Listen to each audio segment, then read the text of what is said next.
आज हम इतिहास के सबसे रहस्यमय ग्रंथों में से एक एनोक की पुस्तक में गहराई से उतरेंगे। यह प्राचीन पांडुलिपि परंपरागत धार्मिक शास्त्रों से बाहर रखी गई मानव इतिहास और आकाशीय प्राणियों के बारे में चौंकाने वाले रहस्यों को उजागर करती है।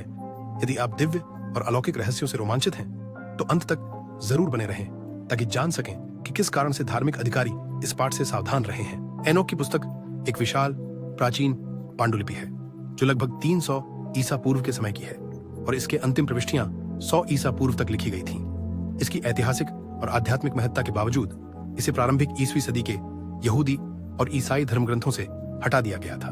क्यों? क्योंकि इसमें मसीह और स्वर्गीय रहस्यों के बारे में विस्फोटक रहस्योद्घाटन और भविष्यवाणियां शामिल थीं, जिन्हें नश्वर ज्ञान के लिए अत्यधिक गहरा समझा गया। एनोक, जिन्हें स्वर्ग के रहस्यों के खजांची और एक प्रमुख अर्चेंजेल के रूप में जाना जाता है, इन लेखनों में केंद्रीय भूमिका निभाते हैं। उनके विवरण में गिरे हुए स्वर्गदूतों के साथ बातचीत का उल्लेख है जो पृथ्वी पर उतरे, मानव महिलाओं के साथ मिलकर पाप किए और निषिद्ध ज्ञान साझा किया, जिससे उनके संतान कुख्यात नेफिलिम उत्पन्न हुए, जिन्होंने पृथ्वी पर तबाही मचाई। इन लेखों में एक प्रमुख व्यक्ति के रूप में एनोक को दर्शाया गया है जो नूह के परदादा हैं। आदम से 7वें स्थान पर स्थित वह अनोखे रूप से कि कभी मृत्यु का स्वाद नहीं चखा। जैसा कि शास्त्रों में बताया गया है, हनोक परमेश्वर के साथ चला, फिर वह वहां नहीं था क्योंकि परमेश्वर ने उसे उठा लिया। कुछ ग्रंथ उसे मेलकीसेदेक के साथ भी बराबरी देते हैं। एक और रहस्यमय बाइबल पात्र जो एक साथ पुजारी और लिपिक दोनों की पहचान को प्रस्तावित करता है। धार्मिक और खगोलीय ज्ञान में उनके योगदान लेखन और ज्योतिष की नींव सहित गहन है। कैनोनिकल बाइबल में कम उल्लेख के बावजूद एनोच की शिक्षाओं ने युगों युगों तक प्रतिध्वनित की है। शुरुआती चर्च पिताओं को प्रभावित किया, जिन्होंने उनके कार्यों का उल्लेख किया, कभी कभी उनकी धार्मिक महत्ता के लिए समर्थन दिया। वॉचर्स की पुस्तक यह खंड पांडुलिपि की शुरुआत करता है। तथाकथित वॉचर्स पर ध्यान केंद्रित करते हुए वे देवदूत जो स्वर्ग से गिर गए, ये उनके पृथ्वी पर उतरने, मानव महिलाओं के साथ उनके पापपूर्ण संबंध और परिणाम स्वरूप नेफिलिम के जन्म का विवरण देता है। हनोक की कथा ईश्वर की एक कड़ी चेतावनी के साथ शुरू होती है जो भविष्य की पीढ़ियों के लिए दिव्य रहस्यों को प्रकट करने वाले दृश्यों के माध्यम से दी गई।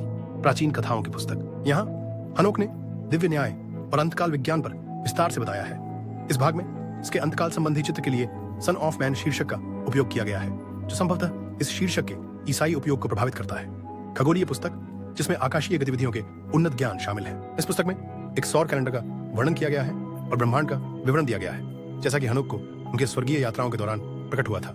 ड्रीम्स की पुस्तक यह कथा रूपकों का उपयोग करके इजराइल के इतिहास को चित्रित करती है, जो मनुष्य को प्रतीकात्मक रूप से पशु और देवदूत के रूप में प्रदर्शित करती है। यह प्राचीन काल से लेकर मैकाबियन विद्रोह तक फैली हुई है और मानव मामलों में दिव्य हस्तक्षेप को दर्शाती है। एनोक का संदेश यह खंड एक समृद्ध प्रलय है जो एक कमजोर आधारित संरचना का उपयोग करके अतीत और भविष्य की घटनाओं का वर्णन करता है, जो एक नई धर्मपरायण युग की भविष्यवाणी के दर्शन में समापन होता है। यह हनोक पर प्रदत्त ज्ञान और रहस्यों की अंतिम गवाही के रूप में कार्य करता है। हनोक की पुस्तक को संभवतः इसलिए दबा दिया गया क्योंकि इसने एक ऐसा वर्णन प्रस्तुत किया जो दिव्य न्याय और पृथ्वी के साथ आकाशीय संबंधों के बारे में बहुत प्रकट और असहज करने वाला था। नेफिलिम और महान जल प्रलय के कारणों का इसका विस्तृत वर्णन एक ऐसा कथा प्रस्तुत करता था जो स्थापित सिद्धांतों से टकराता था, मानव मामलों में ईश्वर की अधिक सीधी और चिंताजनक भागीदारी का संकेत देते हुए। एनोक की पुस्तक प्राचीन ज्ञान और दिव्य रहस्यों का एक गहन प्रमाण बनी रहती है। यह हमें हमारे इतिहास की सीमाओं पर सवाल उठाने और उन्हें जांचने के लिए प्रेरित करती है। समझ रहे हैं? क्या हनोक हमारी समझ से परे प्राणियों के संपर्क में थे? क्या इन प्राचीन ग्रंथों में ऐसे सत्य हैं जो फिर से खोजे जाने की प्रतीक्षा कर रहे हैं? जब हम इन सवालों पर सोचते हैं, याद रखें, सत्य अक्सर छुपा होता है, जिज्ञासु और बहादुर के लिए इंतजार करता है। तलाश जारी रखें, इस अतीत की यात्रा को दूसरों के साथ साझा करें और हमारे इतिहास की रहस्यमय समझ के लिए सब्सक्राइब करना न भूलें।